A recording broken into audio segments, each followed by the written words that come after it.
Dans la partie dévolue au monde des télécommunications et de l'infrastructure de communication, nous allons débuter par la transmission d'informations. Dans cette première partie, nous allons vous expliquer quel est le cahier des charges, comment on va pouvoir transmettre de l'information parallèle d'un ordinateur sur une ligne en mode série et nous intéresser au codage et à la quantité d'informations qui pourra être transmise sur un signal. Revenons sur ce qu'est la définition de l'information. Dans sa Histoire universelle des chiffres, Georges Giffra a défini l'information comme un couple ayant une nature événementielle conduisant à des changements d'état. En fait, on va avoir une représentation matérielle qui va provoquer l'activation d'un champ interprétatif. On a donc bien à la fois informant, la représentation matérielle, ce qu'on transmet. Par exemple, vous avez ici un signal sonore, c'est ce que je vous transmets, et informer l'ensemble d'interprétations que vous en tirez pour essayer de comprendre ce qu'est l'information. L'information qui va nous concerner dans le monde des télécoms est donc uniquement le formant, c'est-à-dire une grandeur abstraite qui va être mesurable. Pour pouvoir la mesurer, je vais m'intéresser à la probabilité d'avoir un événement X, c'est-à-dire cette probabilité d'occurrence de cet événement. Et cette quantité va être exprimée en bits. Je vais donc, connaissant un événement X avec une probabilité P de X, considérer que la mesure de l'incertitude du message est exprimée en I bits comme étant log à base 2 de 1 sur P de X. Si je m'intéresse au monde informatique, je vais prendre un événement simple, avoir un 0 ou avoir un 1. C'est la logique booléenne de base d'un ordinateur. La quantité d'informations portée par un booléen est donc définie par log à base 2 de 1 sur 1 demi, soit log à base de 2 égale 1. En fait, cette mesure objective de l'information va me ramener au support physique qui doit contenir l'information, à la manière de la coder et de pouvoir la transmettre. Pour pouvoir transmettre l'information, je vais donc utiliser un phénomène physique, c'est le signal, qui va porter cette information. Ce signal va donc conduire à avoir des variations qui vont permettre d'avoir une détection et donc de pouvoir reconnaître un changement matériel. Un signal, notons aussi qu'il s'agit d'un signe convenu pour avertir, annoncer ou donner un ordre. Par exemple, on pourra avoir un signal pour dire qu'on commence à transférer de l'information. Ces éléments d'information qui vont être transmis via des signaux vont être intelligibles, non pas isolément, mais en groupe. C'est le message, c'est-à-dire le lot d'informations qui forme le tout intelligible et exploitable. À ce moment-là, je devrais donc avoir une séquence de signaux qui pourront correspondre à ce que la source va envoyer vers le collecteur grâce à un canal. Il va donc falloir que je gère le temps, que je gère les bits, que je gère également mes signaux qui porteront l'information. Alors quoi retenir? On va transmettre uniquement le formant, c'est-à-dire une représentation matérielle, sans nous intéresser à des interprétations parfois douteuses. Je vais transmettre des informations, peut-être de manière unitaire, mais surtout, il faudra que je transmette la totalité d'un message, ce qui est aussi d'ailleurs le nom de la APDU, entre parenthèses, et que ce message soit compréhensible, intelligible et arrive juste. Ceci va donc poser le problème de ce qu'on va pouvoir transmettre sur la ligne, c'est le signal, la manière dont on codera l'information, mais également de savoir combien de bits d'information on va pouvoir envoyer sur chaque signal. Revenons maintenant au problème de transmission de l'information. L'ordinateur nous permet de travailler avec des informations binaires, avec un codage binaire, c'est-à-dire des 0 et des 1, puisque je vais travailler selon une logique d'algèbre de Boole. Pour être transmise entre le processeur et la mémoire, il va falloir qu'on utilise un signal électrique, 0 volts ou 5 volts. 0 volts pour 0, 5 volts pour le 1. Ainsi, le signal porte un seul bit, c'est le codage binaire. On aurait pu aussi imaginer d'autres codages permettant d'avoir des valeurs différentes et permettant d'avoir donc plusieurs bits transférés sur un seul signal. Supposons que je code 1 volt pour 1, 2 volts pour 2, 3 volts pour 3 et 0 volts pour 0. Je peux donc faire des paquets de 2 bits. Je pourrais aussi avoir des codes avec des valeurs encore plus nombreuses, mais le seul problème, c'est que je vais devoir être limité par un rapport signal sur bruit. C'est-à-dire, au plus j'aurai du bruit, au plus le signal devra être puissant pour me permettre de récupérer cette information. Comment transmettre l'information? Dans un ordinateur, nous avons l'habitude de travailler dans une logique parallèle, c'est-à-dire que je sais qu'un signal figure sur un fil. et il portera en général un seul bit. Je synchroniserai l'échange d'un bus de données, par exemple, grâce aux signaux du bus de contrôle, en donnant un top départ et un top de fin d'échange. Mais ceci s'avère assez dispendieux si je dois communiquer à distance en ayant beaucoup de lignes téléphoniques en parallèle, par exemple. Donc, quand on va transférer sur un réseau, on va utiliser une transmission en mode série, c'est-à-dire que je ne vais plus savoir ce que veut dire un signal parce que je sais où il se trouve, mais parce que je sais à quel moment j'ai cette valeur-là sur ce signal en particulier. Je vais donc avoir une transmission successive de signaux sur un seul circuit et chaque signal aura une durée de vie appelée un moment. Il va falloir que je puisse trouver un moyen pour synchroniser l'émetteur et le récepteur pour qu'ils puissent reconnaître un même moment pour trouver la bonne information. Notons que le nombre de signaux par unité de temps s'exprime en baud, c'est l'unité qui permet de décrire les signaux par seconde. Si on admet qu'un signal pourra porter plusieurs bits d'information, le débit sera donc exprimé en nombre de signaux par seconde multiplié par le nombre de bits par signal. Je vais donc devoir trouver combien de signaux je peux envoyer par seconde et combien de bits je vais pouvoir mettre sur chaque signal. Commençons donc par tracer notre cahier des charges pour la transmission série. Cela veut dire d'abord qu'il faut que je sois capable de faire une conversion parallèle série et série à parallèle en identifiant le top départ et un rythme de signalisation, c'est-à-dire le début du signal, mais également aussi quand échantillonner. Il va falloir aussi que je puisse regrouper tous mes signaux pour former des caractères, c'est-à-dire que pour cela, je vais devoir connaître également la taille des caractères échangés. Je suis en train de transmettre des informations. Si je suis dans un ordinateur, le milieu est peu bruité, donc il y a peu de chances pour que les niveaux de tension varient. Mais si je transmets à distance, il faut aussi que je sois capable de faire un code d'erreur, une détection d'erreur. Ainsi, on pourra utiliser un code de parité sur un caractère en adoptant une règle très simple. J'ajoute un bit dont la valeur sera calculée pour que je transmette toujours un nombre pair ou impair de 1. Mais cette manière de calculer sur le bit de parité ne suffit pas lorsque je transmets une chaîne de caractères. On va donc devoir utiliser ce qu'on appelle un code cyclique ou checksum. On va considérer la chaîne de caractères comme un polynôme et on fera une division euclidienne avec ce qu'on appelle un polynôme générateur. Au cours de cette division, je vais pouvoir calculer le reste et ce reste représentera la signature en quelque sorte de la chaîne de caractères que je veux émettre. À l'arrivée, je ferai le même calcul et si je trouve le même reste, eh bien la chaîne de caractères sera considérée comme ayant été transmise sans erreur. Enfin, il faut qu'on ait un codage toujours adapté au médium. Comment peut-on assurer la conversion parallèle série et série parallèle?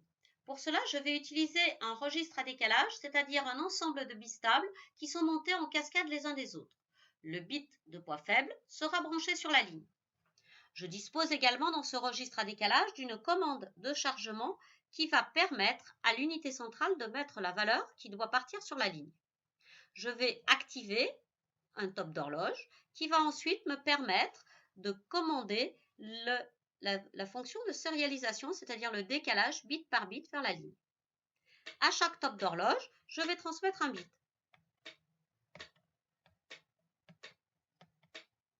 Vous voyez qu'ici, mes tops d'horloge correspondent au début du bit. Une fois que j'ai envoyé un caractère sur la ligne, il faut que le récepteur puisse également le récupérer. Je vais également utiliser un registre à décalage pour ce faire. Vous voyez qu'ici, à la différence de mon registre à décalage lors de la conversion parallèle à série, la conversion série parallèle suppose de brancher la ligne sur le bistable de poids fort. Ainsi, à chaque top d'horloge, je vais aller échantillonner et je récupérerai ainsi un bit. Vous pouvez noter qu'ici, je récupère au milieu du signal. Il va donc falloir que mon horloge de réception puisse me permettre de récupérer le début et le milieu. Donc, l'horloge de réception, si je dois avoir ces deux informations, devra être 2 fois plus rapide que l'horloge d'émission. Le premier top étant dévolu au début, le deuxième top au milieu.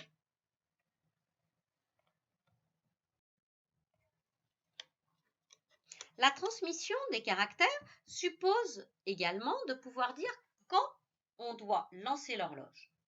Pour cela, il faut que celui qui reçoit puisse avoir un événement qui lui dise « Attention, je commence l'envoi du caractère ».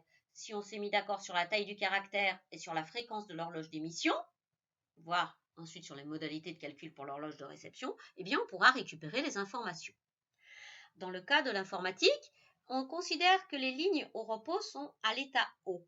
Ceci explique que les processeurs travaillent souvent dans ce qu'on appelle la logique inverse, c'est-à-dire que l'état de repos est codé par 5 volts. Et lorsque je commencerai, il suffira d'envoyer un signal de dire qu'on commence à 0 volts. Ainsi, j'ajoute un bit au début, c'est ce qu'on appelle le bit de start, le bit de début, puis je vais envoyer tous les bits du caractère et à la fin, je remaintiendrai ma ligne à l'état haut pendant une période et demie ou 2 périodes d'horloge. Ce sera ce qu'on appelle le bit de stop. 1 et demi ou 2 bits de stop.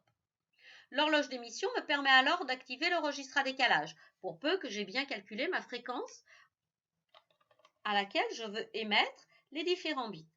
Par contre, l'horloge de réception doit nous signaler non seulement le début, mais également le milieu. Donc du côté du récepteur, il va falloir que je reconnaisse le début du caractère, mais qu'ensuite, on me donne la fréquence de l'horloge de réception qui doit être plus rapide que l'horloge d'émission. J'aurai un facteur usuel de 16, 32 ou 64 fois plus rapide que l'horloge d'émission, ce qui me permettra d'aller échantillonner le plus au milieu possible pour reconnaître l'information à coup quasi sûr.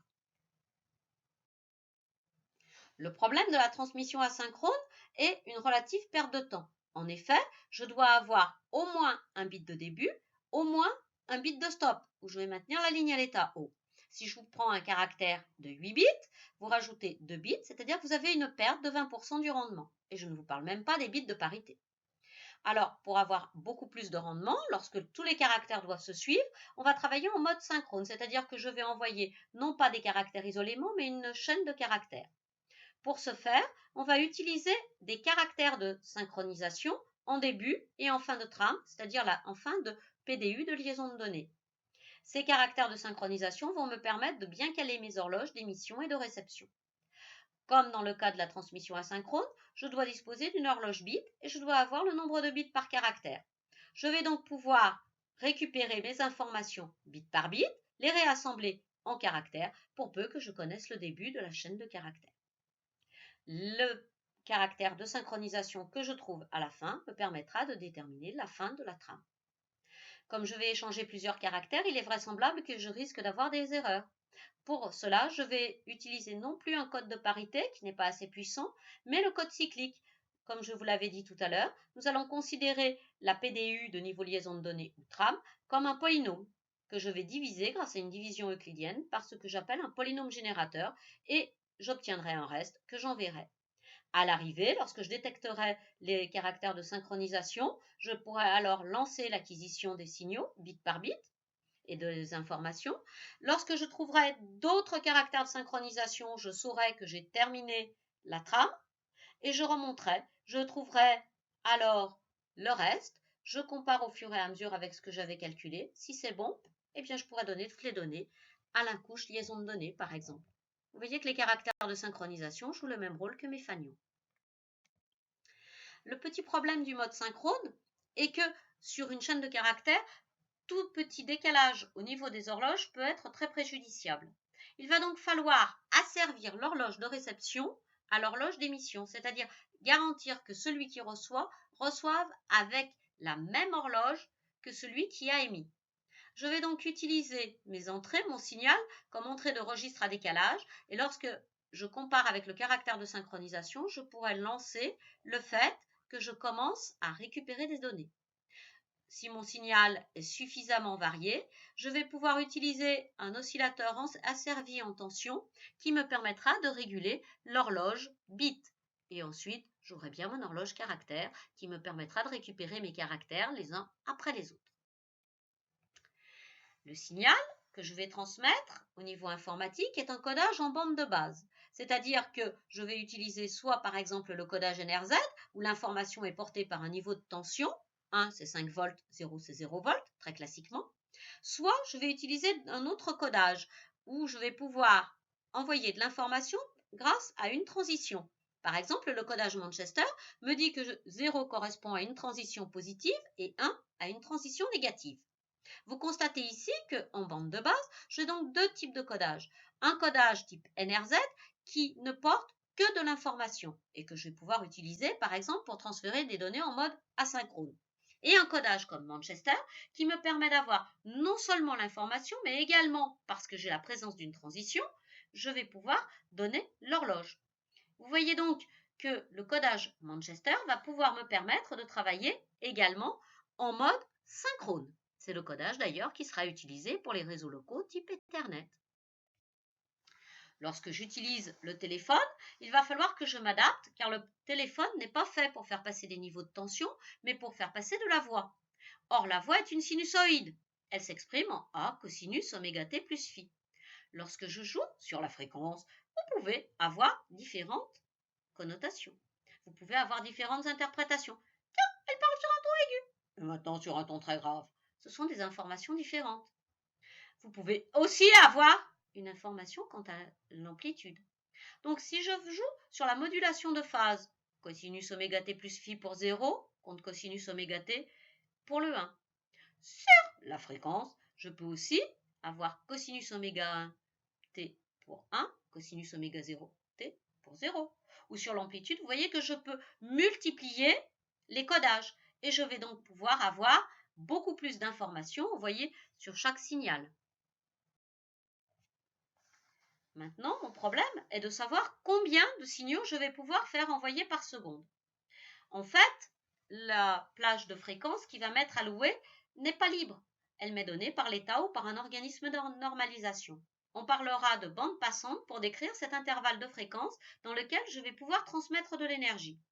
Le problème, connaissant la taille de cette plage de fréquence, soit parce qu'on me la donne, soit parce que je la calcule, fréquence haute moins fréquence basse, cela va me donner donc ma fréquence de coupure du filtre, il va falloir que je sache quand échantillonner pour récupérer de l'information. Prenons un exemple. Vous avez la journée. La journée peut se définir comme étant la succession de jours et de nuits. Combien de fois devons-nous échantillonner? Combien de fois dois-je ouvrir les yeux? Supposons que je suis à l'équateur. Il faudra que j'ouvre les yeux 2 fois par jour. Une fois pour voir le jour, une fois pour voir la nuit. C'est le théorème de Shannon qui me dit que je dois observer le signal à des intervalles t décrits comme étant 1 sur 2 fois la fréquence de coupure du filtre. Cette fréquence de signalisation s'exprime en baud. La fréquence de coupure du filtre s'exprime en hertz. Mais attention, lorsque vous allez faire votre calcul, Fs égale de Fc, on va vous donner des tailles de fréquence de coupure, mais toutes ne sont pas forcément utilisables, ne sont pas forcément standards. Pourquoi? Eh bien parce que vous allez générer vos fréquences d'horloge à partir d'un quartz, et que ces quartz, ils vont avoir des fréquences, des battues bien normalisées. Pour vous rappeler des fréquences de signalisation standardisées, eh bien rappelez-vous plutôt que de les apprendre par cœur qu'il s'agit de suites géométriques de raison 2 ayant comme valeur initiale 300 et 14 400. Ainsi, les fréquences de signalisation standard seront 300, 600, 1200, 2400, 4800, 9600, 14 400, 19 200, 28 800, etc. Maintenant qu'on sait à quelle fréquence on va pouvoir envoyer des signaux, intéressons-nous au codage qu'on va pouvoir utiliser pour transmettre un maximum d'informations sur un signal. Dans un monde merveilleux où il n'y aurait pas de bruit, où la source et le destinataire pourraient être très très précis pour émettre un signal et pour récupérer la valeur du signal, on pourra avoir une infinité de valeurs différentes pour le codage. Ceci me permettrait donc de pouvoir envoyer une quasi-infinité de bits sur chaque signal.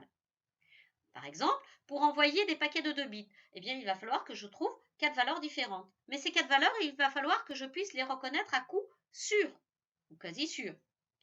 Or, si je prends le signal que j'ai au-dessus et que je lui ajoute du bruit, comme le bruit électromagnétique que vous avez au milieu, le bruit blanc gaussien, eh bien, je vais obtenir un signal bruité. C'est la courbe que nous avons en bas. Le problème que je vais avoir est de savoir comment est-ce que je peux reconnaître la coup sûr, la bonne valeur. Vous voyez qu'ici, avec le niveau de bruit, 1, 1, je ne suis pas tout à fait sûre si c'est 0, 1, si c'est 1, 1, si c'est 1, 0, je ne peux pas le reconnaître. Donc, en fait, je vais être amenée à limiter la quantité d'informations portées par un signal en fonction du bruit. Cela va m'être donné par le théorème de Shannon-Hartlett-Euler. Dans ce théorème, ils ont calculé la quantité d'informations qu'on peut faire porter sur un signal en fonction du niveau de bruit. Cela peut se démontrer grâce à des calculs à base d'entropie et de cross-entropie. La quantité d'informations qui peut être portée par un signal S, connaissant la puissance du signal bruité, B, est donnée par I égale 1 demi de log à base 2 de 1 plus S sur B. Si maintenant je dis que je connais la fréquence de signalisation, eh bien je peux calculer théoriquement le débit maximum comme étant 1 demi de Fs log à base 2 de 1 plus S sur B. Toutefois, il faut rester vigilant et se garder de faire des calculs trop rapides. En effet, il faut que Fs soit standard. Et il faut aussi qu'on puisse transmettre un nombre entier de bits. Vous ne pouvez pas transmettre des dixièmes ou des centièmes de bits sur un signal. Donc en fait, le débit en bits par seconde doit être calculé tout d'abord en calculant la quantité de bits que vous pouvez transmettre sur un signal, mais une quantité entière de bits.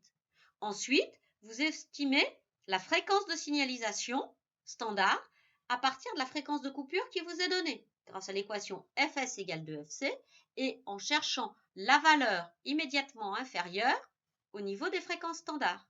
Et à ce moment-là, vous pouvez effectivement calculer votre débit en bits par seconde. À titre d'exemple, regardons quel est le codage utilisé par la TNT. C'est le codage qu'on appelle 64 cam, c'est-à-dire un codage en modulation de quadrature et d'amplitude à 64 valeurs. Ce codage est utilisé également pour la DSL et le Wi-Fi. Chaque chaîne de la TNT dispose en effet de la même plage de fréquence. Pour pouvoir et savoir pourquoi on peut, ou plutôt pourquoi on ne peut pas recevoir la TNT dans de bonnes conditions, il va falloir calculer le rapport signal sur bruit limite. Pour cela, commencez par calculer la quantité d'informations portée sur un signal, puis vous pourrez estimer le rapport signal sur bruit limite, et enfin avoir un œil critique sur la qualité du signal qui est nécessité par la TNT.